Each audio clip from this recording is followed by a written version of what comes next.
Hello friends, welcome back to my YouTube channel. उम्मीद करती हूँ कि आप सब ठीक ठाक होंगे, खैरियत से होंगे और अपनी लाइफ के मजे में होंगे। So this is Sunaira Khan, you are watching learn with सुनैरा।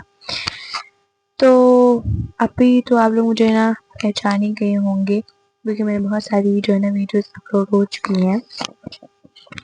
Her time को जो है ना हम बिल्कुल वेस्ट नहीं करेंगे बिकॉज इंग्लिश में वो कहते हैं ना कि time is money, don't waste it. Okay, so आज हम एक बार फिर से पढ़ेंगे science fact file grade 7 third edition का बुक, और इसमें हम पहले भी बहुत कुछ पढ़ चुके हैं तो इसे कंटिन्यू करके आगे पढ़ेंगे।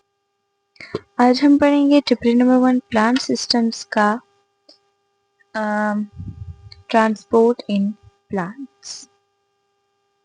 ट्रांसपोर्ट इन प्लांट्स क्या होता है? सबसे पहले तो इसकी रीडिंग करते हैं, फिर इसके बारे में आपको कुछ इजाफी मालूमात भी बताती हूँ और साथ साथ मैं ये भी बताती हूँ कि इसका मतलब क्या है, इसमें क्या क्या होता है, उस सब के बारे में। So, roots and stems are plant organs which contain the transport system of a plant. They have thin tubes inside them which carry liquids up and down in the plant. There are two kinds of tubes, xylem and phloem, collectively called vascular tissues. Xylem and phloem tubes are bundled together in vascular bundles. Transport हमारे पास क्या होता है? इससे पहले आप इसका जो ये टॉपिक है ना, ट्रांसपोर्ट इन प्लांट्स, प्लांट्स का भी आपको पता है। इसमें एक नया वर्ड आया है ट्रांसपोर्ट, ठीक है, यहाँ पे आया है वर्ड ट्रांसपोर्ट। ट्रांसपोर्ट क्या होता है? हमारी डेली लाइफ हम ये कह सकते हैं ट्रांसपोर्ट को कि मतलब एक जगह से दूसरी जगह मुंतकिल होना या एक जगह से दूसरी जगह जाना, इसको हम कहते हैं ट्रांसपोर्ट, ठीक है। ट्रांसपोर्ट हमारे पास डेली लाइफ में अभी मॉडर्न दौर में जो इनोवेशन हुई है ट्रांसपोर्ट की, वो है कार्स हमारे पास, ठीक है, एयरप्लेन्स है, उसके बाद शिप्स है, ठीक है, फिर शिप्स में फिर बहुत सारी टाइप्स आती है। तो ये सारी हमारे पास क्या है, ट्रांसपोर्ट इन डेली लाइफ है। अब प्लांट्स में कैसे ट्रांसपोर्ट होती है? तो आपकी बुक में ये बताया गया है कि जो प्लांट्स में ट्रांसपोर्ट होती है वो दो ऑर्गन्स में होती है। प्लांट्स के, प्लांट के ऐसे दो ऑर्गन है जहाँ पर ये ट्रांसपोर्ट सिस्टम होता है, और वो दो ऑर्गन्स है, रूट्स और स्टेम, मतलब जड़ें और जो तना है, वहां पर ये दो और ये जो है प्लांट के ऑर्गन्स है जहाँ पर ट्रांसपोर्ट सिस्टम होती है। अब ट्रांसपोर्ट सिस्टम किन ट्यूब्स की या किस चीजों के जरिए होती है? तो ये दो ट्यूब्स के जरिए होती है, जिस एक ट्यूब को हम कहते हैं जाइलम और दूसरी ट्यूब को हम कहते हैं फ्लोएम, और इन दोनों को हम एक साथ कह सकते हैं वास्कुलर टिश्यूज। जाइलम और फ्लोएम के जो ट्यूब्स होते हैं जब ये बंडल टुगेदर जाते हैं, मतलब इनके बंडल्स बन जाते हैं, तो फिर हम इसको वास्कुलर बंडल्स कहते हैं। अच्छा, इजाफे में आपको कुछ ये बता देती हूँ कि ट्रांसपोर्ट इन प्लांट्स ये होता है। अच्छा, यहाँ पे इन्होंने जो है जाइलम और फ्लोएम बताए हैं, तो इसके बारे में बता देती हूँ आपको कुछ।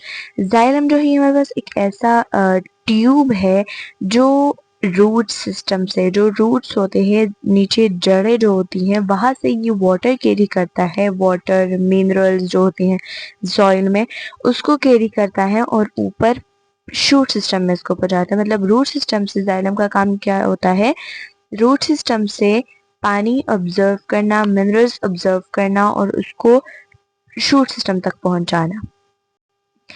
अब जो दूसरा है फ्लोएम, इसका ऑपोजिट डायरेक्शन में काम है। इसका काम जो है वो ऑपोजिट डायरेक्शन में है, मतलब जो जाइलम है वो रूट सिस्टम से शूट सिस्टम तक जो है मिनरल्स और वाटर जो है उसको पहुंचाता है, और जो ये फ्लोएम है ये प्लांट सिस्टम से, जहाँ पर फोटोसिंथेसिस हो, शूट सिस्टम से सॉरी, जहाँ पर फोटोसिंथेसिस सब कुछ हो जाता है, वो वहां से क्या करता है, फ्रूट फूड जो होता है ना, ग्लूकोज वगैरह, इसको जो है ऑब्जर्व करके रूट सिस्टम तक पहुंचाते हैं। क्योंकि रूट सिस्टम जो है वो भी तो कुछ खुराक खाएगा, तभी तो उसमें एनर्जी आएगी, तभी तो उसमें इतनी एबिलिटी आएगी कि वो वाटर और मिनरल जो है वो एब्जर्व करे, तो उसको भी तो कुछ चाहिए होगा, ग्लूकोज उसको चाहिए होगा, तो वो फिर इन ट्यूब्स के जरिए आता है। तो ये था हमारा आज का टॉपिक ट्रांसपोर्ट इन प्लांट्स, और इसी तरह से मज़ीद मालूमाती वीडियोस देखने के लिए मेरे यूट्यूब चैनल को सब्सक्राइब करना बिल्कुल मत भूलिएगा। मेरे चैनल को सब्सक्राइब करें, लाइक करें, शेयर करें, कमेंट करें और बेल आइकन। और हाँ, मैं आखिर में एक और भी बात बता दूँ आपको कि अगर आपको जिस भी टॉपिक में मसला हो, मैं पहले भी बता चुकी हूँ और अब भी बता रही हूँ कि जिन भी टॉपिक्स में मसला हो प्लीज़ मुझसे पूछा करें, कमेंट्स में जो है ना उसको टेक केयर करें, मैं उस पर लेक्चर बनाया करूँगी। ठीक है, बस मेरे वीडियोस को लाइक करना मत भूलिए और सब्सक्राइब ज़रूर करें। मिलती हूँ बहुत जल्द आपके साथ एक नए व्लॉग में, तब तक के लिए मुझे इजाज़त दीजिए। अल्लाह हाफ़िज़।